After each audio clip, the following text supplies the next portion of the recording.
Hey guys, Pamela Price coming at you again with some spray tan troubleshooting. So if your clients ever send you a picture with their knees or any other body part where you're seeing these white little folds, essentially you're seeing areas of the skin that did not get tanned, it's because of the application and the placement of the angle of the body that has essentially these creases. So typically you're going to find this in clients that have mature skin, because what happens when the leg was straight, so most likely the client was standing with the leg straight, and then the spray tan artist sprayed over top of the knee while the leg was straight and the knee had creases in it.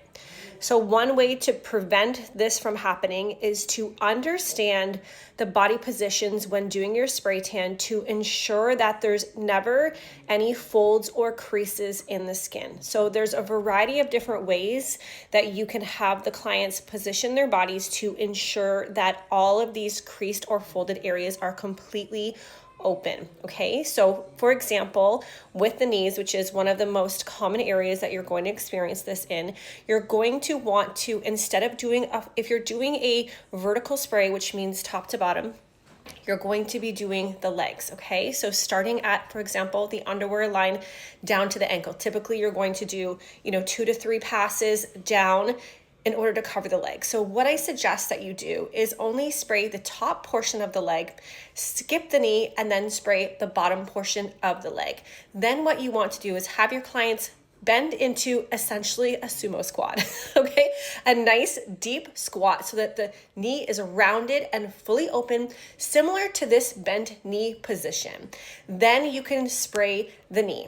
Now, to be sure, I would recommend taking a blending brush and just blending out that areas to apply a little bit of pressure, because sometimes the air pressure isn't enough if they didn't bend quite deep enough. So make sure they're bent deep as they comfortably can, then take a blending brush and blend that out.